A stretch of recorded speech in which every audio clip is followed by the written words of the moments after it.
दक्ष news, सामान्यांच्या हक्कासाठी नेहमी दक्ष.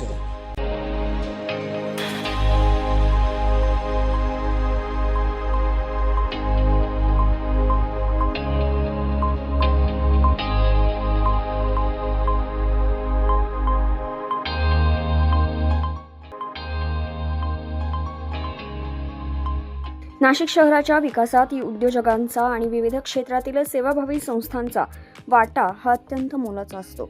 याच दृष्टिकोनातून शहरातील प्रमुख उद्योजक आणि विविध क्षेत्रातील संस्थांच्या प्रतिनिधींची एक विशेष बैठक काल राजीव गांधी भवन येथील महापौर दालनात पार पडली. या बैठकीत सर्वांच्या अडचणी आणि समस्या अत्यंत बारकाईने समजून सर्व प्रश्नांची गांभीर्याने दखल घेऊन ते लवकरात लवकर आणि प्राधान्याने सोडवले जातील, असे ठोस आश्वासन महापौर हिमगौरी आडके यांनी यावेळी दिले. नमस्कार. आज खरं तर सुमारे 2 तासापासून नाशिकच्या प्रगतीवरती आणि येणाऱ्या कुंभकाळामध्ये नाशिककरांच्या काय अपेक्षा आहे ह्या जाणून घेण्याकरता एक बैठक इथे, जे नाशिकमध्ये चांगलं योगदान ज्यांनी केलं आहे, मग ते शिक्षण क्षेत्रातले असतील, अतिशय चांगल्या शिक्षण क्षेत्रातल्या संस्था, NGO, इंडस्ट्रियलिस्ट, इथे एकाच गोष्टीवर बोलत होतो की आपल्याला नाशिकची ही जी कुंभमेळ्यातली जी प्रगती आहे ती शाश्वत करण्यासाठी आपल्याला काय काय उपाययोजना करायच्या आहेत. मग प्रामुख्याने याच्यामध्ये जो मुद्दा इथे आला तो होता की कुंभमेळ्यात येणारे यात्रेकरू असणार आहेत, आपण त्यांना काय दाखवणार आहोत. आपल्याला स्वच्छ, सुंदर, हरित नाशिक आणि सेफ नाशिक, एक प्रोटेक्टेड नाशिक अशी पण एक नाशिकची जी ओळख आपल्याला द्यायची आहे. मग हे करत असताना जे काही ट्रॅफिकचं नियोजन आहे ते कशा पद्धतीने करावं लागेल. रिंग रोड होणार आहे, येणारे जे ट्रॅफिक आहे ती आत्ताची लोकसंख्या आणि येणारी अजून जे बाहेर न येणारे आहेत लोक, त्यांना कसं सामावून घेता येईल, रिंग रोडवरनं बाहेरची ट्रॅफिक कशी करायची आहे पार, आणि अशा अनेक मुद्द्यांना खरं तर हात घातलं. व्हॉलेंटियर्स कसे असणार आहेत, हेल्थ सुविधा काय देणार आहेत, असे अनेक मुद्दे इथे उपस्थित झाले. पण प्रामुख्याने एकमुखाने या सगळ्यांनी एक गोष्ट सांगितली की नाशिकची प्रगती थांबता कामा नाही. कुठल्याही पद्धतीचा उहापोह करून, स्वतःकडे ओरड करून हे जे काही लोक नाशिकच्या प्रगतीला एक थांबवण्याचं काम करत आहे, आता आपण म्हणतोय की कुठल्याही प्रकारचं अतिक्रमण हे खरं तर नाशिककरांना नको आहे. वृक्ष जर रस्त्याच्या मध्ये येत असतील तर ते सुद्धा एक प्रकारचं अतिक्रमण आहे. आणि नक्कीच या सगळ्यांनी त्याचं वृक्ष तोडीबद्दल नाही पण वृक्ष लागवडीबद्दल इथे हे सगळे निर्णय झाले. प्रशासनाची भक्कम साथ आणि उद्योजकांचा व सेवाधर्मीयांचा विश्वास यामुळे शहराची सर्वांगीण प्रगती नक्कीच नव्या उंचीवर पोहोचेल, असा विश्वास उपस्थितांनी व्यक्त केला. नाशिकसाठी आपण सगळेजण नाशिकच्या प्रगतीसाठी गतीने काम व्हावं.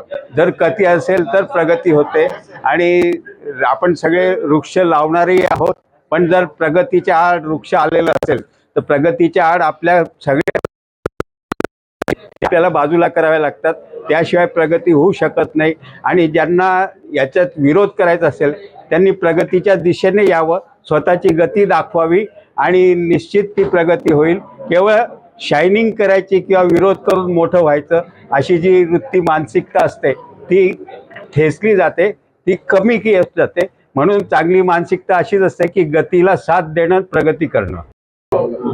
नमस्कार, मी गौरव ठक्कर, अध्यक्ष क्रीडा नाशिक मेट्रो. आज आपले महापौर लाडके हिमगौरीताई यांनी आम्हाला इथे निमंत्रण केलं.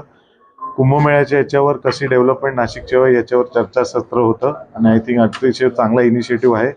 या निमित्ताने फक्त एकच गोष्ट सांगतोय की क्रीडा नाशिकच्या सपोर्टनी क्रीडा नॅशनल नाशिकमध्ये रिफॉरेस्टेशन ड्राईव्ह सुरू केलेला आहे आणि त्या ड्राईव्ह अंतर्गत यावर्षी 3.25 लाख झाडांचं जे आहे फॉरेस्टेशन आपल्या दरीमातुरी एरियामध्ये आपण करणार आहोत. 66,000 झाडांचं प्लांटेशन ऑलरेडी झालेलं आहे आणि टोटल या रिफॉरेस्टेशन ड्राईव्हमध्ये in the next 3 to 4 years क्रीडा नॅशनलच्या माध्यमातून साधारण 15,000 एकरचं रिफॉरेस्टेशन इथे होणार आहे. महानगरपालिकेमध्ये हिमगौरीताई, महापौरताई त्यांनी एक मीटिंग घेतली सगळ्यांची. नाशिक वेगवेगळ्या क्षेत्रातले लोक होते. नाशिकमध्ये काय काय होऊ शकतं कुंभमेळ्याच्या पार्श्वभूमीवरती, त्यासाठी पण माझा सगळ्यात महत्त्वाचा मुद्दा आहे का नाशिक जी डेव्हलप होऊ राहिली आहे त्याच्यामध्ये काही लोकांनी मुद्दामून झाड कापू नये आणि त्याच्यावरचा मोठा तमाशा करून ठेवलेला आहे. हे जे अँटी नाशिककर आहे त्यांनी थांबावा ही विनंती करतो आणि नगरपालिकेला विनंती करतो का जोरात स्पीडमध्ये कामं मोठे करायचे. रस्ते जे असतात हे ड्रायव्हिंगसाठी असतात, रस्ते रस्त्यासाठी असतात, पण जे झाडं आहेत आपण नवीन झाडं लावू, नाशिक ग्रीन करू, ही नक्की म्हणजे सगळ्यांच्या वतीने शाश्वता देतो. आणि महत्वाचं म्हणजे नाशिक हे अख्खं जग बघू राहिलंय, कारण कुंभमेळा येत आहे. त्यामुळे नाशिकची कुठेही डेव्हलपमेंट थांबता कामा नये एवढं सांगतो मी. आज नाशिकच्या महापौरांनी जी काही मीटिंग बोलवली, इथे सगळ्यांना आम्हाला सर्व क्षेत्रातली मान्यवरांना आम्हाला बोलवून आज कुंभमेळ्यासाठी काय केलं पाहिजे याचा आमच्या सर्वांकडनं जो विचार घेतला, त्याच्यासाठी पहिल्यांदा महापौरांचा अभिनंदन आम्ही सगळेजण करतो.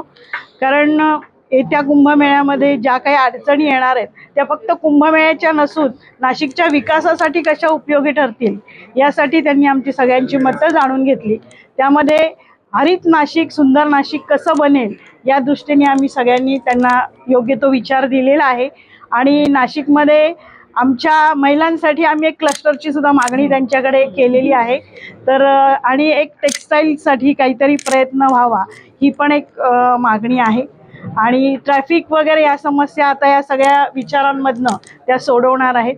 शैक्षणिक, सामाजिक आणि धार्मिक अशा सगळ्या गोष्टींवरती आज छान चर्चा झाली आणि त्या दृष्टीने योग्य ती कारवाई करून त्याच्यातून विकास कामं न थांबवता प्रगती कशी होईल नाशिकची या दृष्टीने नक्कीच कुंभमेळा सगळ्यांसाठी उपयुक्त ठरेल. नाशिक शहराच्या माननीय महापौर हिमगिरीताई अडके यांच्या दालनात आज अत्यंत सकारात्मक अशी बैठक पार पडली. या बैठकीचं मुख्य कारण जे येऊ घातलेला कुंभमेळा आहे आणि जे सस्टेनेबल ग्रोथ आपल्याला ज्या अनुषंगाने करायची आहे त्या संदर्भात ही बैठक होती.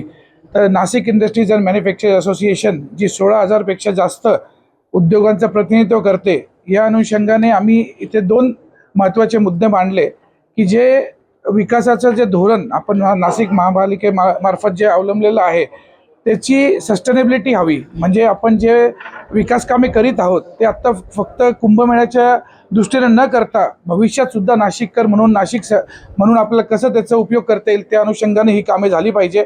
त्याची क्वालिटी अत्यंत चांगली राहायला पाहिजे.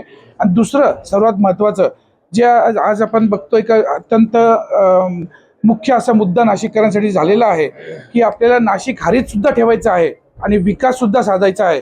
या अनुषंगाने आपण जिथे झाडांचं आपल्याला प्रॉब्लेम येत आहेत, रस्ता रुंदीकरणासाठी म्हणा किंवा अडथळे रस्त्यांसाठी आहेत, तिथे आपण ते झाडं जर आपण तिथे त्या ठिकाणी काढणार असो तर Nashik industries and manufactures association म्हणून आम्ही सुद्धा एक दायित्व या ठिकाणी घेत आहोत. दरम्यान या बैठकीत प्रशासनातील नाशिक शहराचे उपमहापौर विलास शिंदे, स्थायी समिती सभापती मच्छिंद्र सानप आणि भाजपा उपमुख्य प्रवक्ता अजित चव्हाण यांसह क्रेडाईचे गौरव ठक्कर, कुणाल पाटील, निमाचे आशिष नहार, रतन लथ, नाना फड, कराडताई, ज्येष्ठ नागरिक तसेच नाशिककर, विविध संस्था चालक हे मोठ्या संख्येने उपस्थित होते. करण सिंग बावरी, दक्ष न्यूज, नाशिक.